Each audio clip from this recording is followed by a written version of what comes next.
Halo guys, kembali lagi di Babisik Channel. Belajar biologi semakin asik tentunya bersama Kak Edi. Nah, kali ini kita akan bahas prediksi UTBK 2021 untuk nomor 7 ya. Nah, ini materi tentang metabolisme ya. Jadi soalnya ini buatan Kak Edi sendiri ya, by the way. Jadi gambarnya ya lumayan lah ya, agak jelek ya. Cuma nggak usah fokus sama gambar ya, fokus aja sama soal yang ditanyakan atau jenis soalnya gitu ya. Soalnya itu kita ngomongin tentang pengembang roti. Gimana pengembang? Langsung aja ya. Pengembang merupakan salah satu bahan yang digunakan seorang koki saat membuat adonan roti agar dihasilkan roti dengan kualitas bagus. Bagus, yang baik. Selama proses pembuatan adonan sampai dihasilkannya roti, terjadi peristiwa metabolisme. Peristiwa tersebut adalah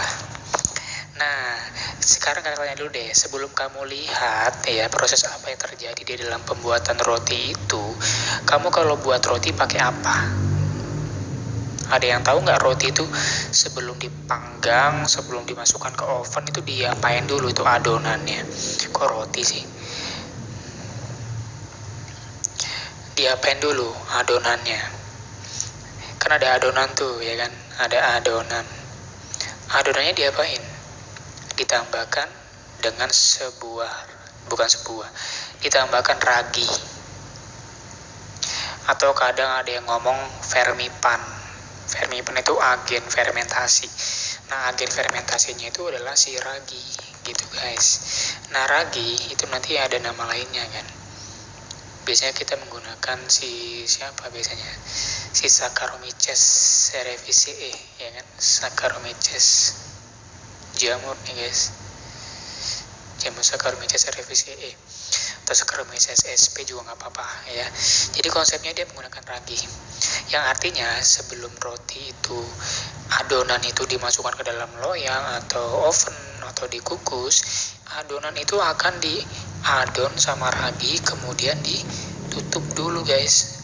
Kamu kalau ngeliat koki atau YouTube yang ngebahas tentang pembuatan roti, itu adonannya nggak langsung digoreng di minyak panas atau dimasukkan ke oven langsung, tapi dibungkus sama plastik atau ditutup sama baskom. Ngerti guys? Gitu. Kenapa ditutup? Ya karena dalam proses pembuatan roti ya,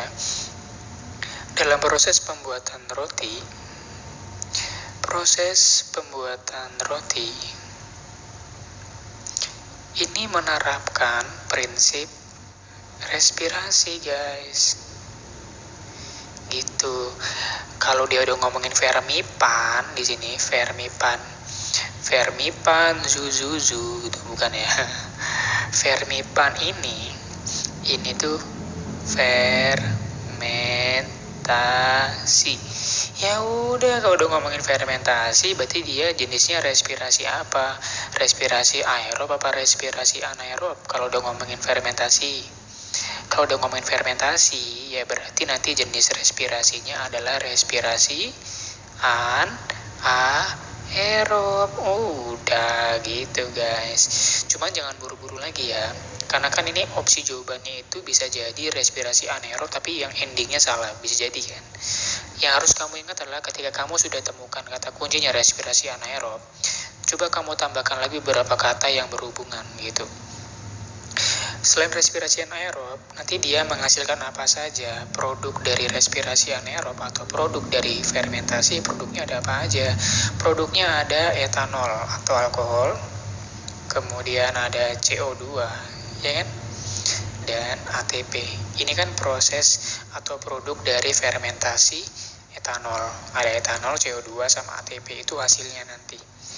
Gitu ya. Coba lihat di sini, peristiwa tersebut adalah yang A, penumpukan energi ATP pada adonan roti sesaat sebelum roti dipanggang. Perombakan energi ATP untuk mengubah adonan roti menjadi lebih padat. Kalau ada roti dibilang menjadi lebih padat, ini bahasa kita sering ngomong bantet. Roti ini bantet, nah gitu ya. Rotinya itu nggak ngembang, rotinya itu nggak ada kayak kayak rongga-rongga udara yang terjebak gitu loh. Ya salah lah. Kalau yang C, respirasi aerob udah salah. Don't talk about aerob. Karena itu tadi udah ketemukan kata kuncinya bukan aerob ya, jangan jawab ini. Respirasi anaerob setelah diberi pengembang untuk pembentukan CO2. Nah, ini jawabannya, guys. Hehehe. Nih. Kalau yang D, itu benar sebenarnya di kalimat awalnya, pembentukan konsentrasi asetaldehid. Tapi setelah itu salah. Ini yang salahnya.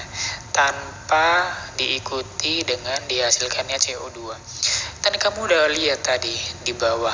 Kakak kan tadi udah tuliskan ya, bahwasanya untuk produknya nanti ada dihasilkan gas CO2. Kenapa di sini dibilang tanpa dihasilkan CO2? Ya salah dong, gitu guys. Jadi jawabannya udah jelas banget yang opsi Depok, kayak gitu guys. Pokoknya ini kelihatan panjang kan ya soalnya ya kalimatnya. Cuman kalau kita bahas secara detail ternyata pendek banget pembahasannya. Kalau udah ngomongin roti, yaitu berarti menggunakan ragi. Kalau udah ngomongin ragi, ya berarti ngomongin fermentasi. Kalau udah ngomongin fermentasi, ya berarti udah ngomongin yang namanya proses respirasi secara anaerob. Kalau udah ngomongin anaerob, pasti aja ada dua peluangnya. Kalau udah ngomongin fermentasi kan ada dua ya produknya ya. Bukan produknya, jenisnya. Fermentasi kan ada dua jenis, ya kan? Nanti ada dua jenis, ada fermentasi etanol atau alkohol dan fermentasi laktat. Nah, kalau udah ngomongin minuman beralkohol sama pembuatan roti, itu nanti ngomongin yang jenis fermentasi etanol, pembuatan roti, kemudian minuman beralkohol. Nah, ini dia nanti pakainya adalah ini penjelasannya, respirasi anaerob. Gitu guys, untuk penjelasan soal yang ini lebih simpel dan nggak banyak karena memang kata kuncinya aja dicari dan kata kuncinya ternyata sangat mudah sekali untuk dibahas guys. Kalau masih ada yang bingung tentang penjelasan soal ini boleh tanyakan di kolom komentar, dan jangan lupa bagi yang belum subscribe silahkan klik tombol subscribe-nya dan jangan lupa untuk beri tombol like. Jangan lupa pula untuk share video ini ke sebanyak mungkin ke teman-teman kamu biar kamu dan teman kamu makin pinter dalam persiapan UTBK tahun 2021. Babisik Channel, belajar biologi semakin asik tentunya bersama Kak Edi.